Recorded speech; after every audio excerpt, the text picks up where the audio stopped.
Bonjour, bienvenue de nouveau dans cette série de tutoriels sur les défis code en bois.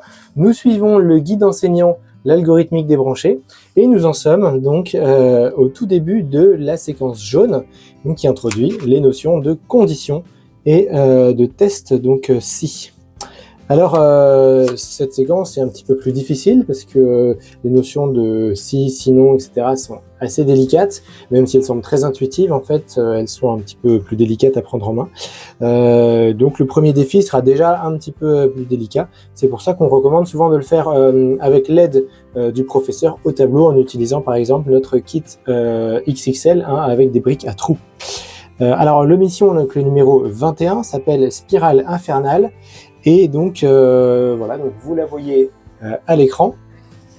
Il s'agit effectivement d'un parcours avec plusieurs tournants qui forment une sorte de spirale qui tourne donc vers la droite. Et donc le robot ne dispose que d'un seul tir laser pour atteindre le trésor. Alors les deux ennemis qui sont présents sur cette spirale ne sont pas forcément dangereux puisqu'ils ne sont pas directement sur le chemin. Donc ce qu'on remarque assez vite, c'est qu'on propose tout simplement de les laisser tranquilles et de ne pas gaspiller de munitions voilà, pour leur tirer dessus, surtout que ça rallongera les choses. Voilà. Alors, comment faire? Eh bien, en fait, donc, 1, 2, 3, on pourrait commencer à compter combien de cases il y a pour essayer de voir combien de fois il faut avancer, une première fois avant de tourner, etc. Mais ça semble une stratégie qui est un peu compliquée puisqu'il surtout ne marcherait pas dès qu'on changerait un tant soit peu les dimensions de la spirale. Voilà. Donc nous, ce qu'on aimerait faire, c'est quelque chose où on ne s'embête pas à compter et qui fonctionne à tous les coups. Alors, pour faire ça, c'est pas compliqué. On va donc utiliser une structure de répétition. Alors on répète quoi tant que quoi on va répéter un certain nombre d'actions dont évidemment le fait d'avancer. Donc on va pouvoir déjà le préparer. Tant que quoi? Eh bien là l'idée c'est de dire tant qu'on n'a pas atteint le trésor, l'objectif, on continue à faire notre petit chemin, à avancer. Donc on va essayer de créer un peu d'espace pour décaler tout ça. Voilà. Tant qu'on n'a pas atteint le trésor, on va faire un certain nombre de choses. Et on peut déjà se dire qu'une fois qu'on aura atteint le trésor, c'est-à-dire qu'on va sortir de cette répétition-là, on n'aura plus qu'à creuser. Donc c'est pour ça que je vous propose directement, alors hop, on va espacer un petit peu, tant pis si vous ne voyez plus, de mettre la brique creuse tout en bas. Voilà. Alors, pendant qu'on se promène sur notre spirale, qu'est-ce qui peut se passer? Eh bien, la seule chose qui peut nous arriver, c'est qu'on risque, si on ne fait pas attention, de se prendre un mur ou de se prendre un ennemi, si on n'a pas pivoté, justement, si on n'a pas pris le virage au bon moment. Donc, lorsqu'on va atteindre un virage à droite, voilà, donc je vais le matérialiser comme ça. Lorsqu'on atteint un virage à droite, ici il y a un virage à droite à chaque fois, eh bien, on doit justement pivoter. Donc le pivot, voilà, le pivot à droite. Et donc on ne va pas pivoter à chaque fois. C'est là l'intérêt du bloc si, si. On va pivoter si on détecte ce fameux chemin à droite. Donc on va l'installer comme ça dans notre code. On va prendre le pivot en sandwich et on va le mettre dans une structure si avec le capteur de chemin à droite. Voilà. Je pense que vous voyez à peu près. Donc on y va.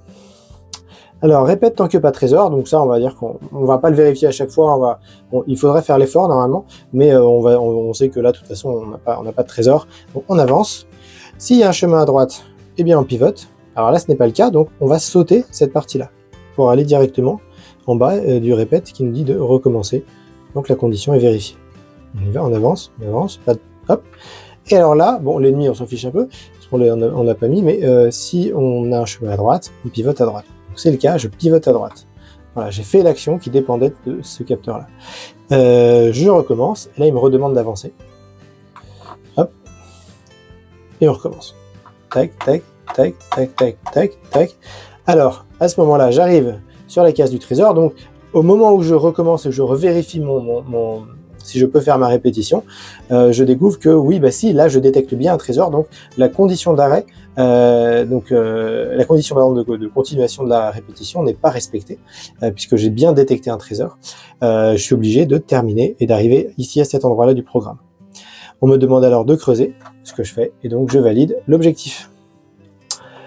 Voilà. Alors, pour reprendre mon petit guide, donc dans le guide, vous avez les différentes erreurs sur lesquelles vous pouvez tomber. Oui, voilà, l'erreur en fait ici, c'est de vouloir mettre un sinon.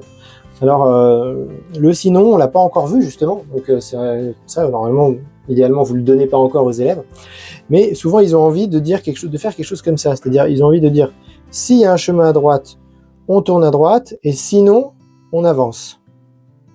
Parfois, ils ont envie de faire ça. Je sais pas si vous voyez.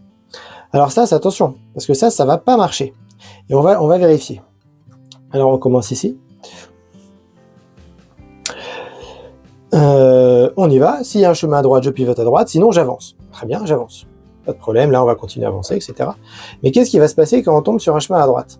Alors allons voir. S'il y a un chemin à droite, je pivote à droite. Ben voilà, je pivote à droite. Sinon j'avance. Alors je n'avance pas, puisque j'ai fait l'action, on était dans le cas où il y avait bien un chemin à droite. Hein, d'accord, donc on a fait cette action-là et pas celle-là. Je recommence. On y va, toujours pas de trésor. S'il y a un chemin à droite, je pivote à droite. Alors on n'a pas bougé pour le moment. Mais le problème, c'est que notre capteur, il va continuer à détecter un chemin à droite. Et pourquoi? Parce que c'est ce chemin-là qu'il détecte. Il est à droite du robot. Et en fait, c'est là d'où on vient. Et comme il détecte ce chemin à droite, il va dire « Ah ben, il faut que je pivote à droite. » Tac. Voilà. Je recommence. Chemin à droite. Alors là, il va regarder un chemin à droite. Il va pas en voir. Il va dire « Non, bah c'est bon. Sinon, avance. » Donc, j'avance. Et donc, je vais me retrouver à aller à l'envers. Voilà. C'était le petit piège de ce défi. Il fallait pas se laisser tenter par le sinon. Il faut bien faire l'action d'avancer à chaque fois pour sortir de cette case à chaque fois où il y a le tournant. Hop, on en sort et comme ça, on voit plus le tournant. Voilà. Donc, vous voyez un défi qui est pas si facile. C'était peut-être intelligent de regarder la vidéo un peu au ralenti pour bien comprendre. Voilà, le prochain, vous allez voir, ça va. Si vous avez compris ça, ça va aller beaucoup mieux.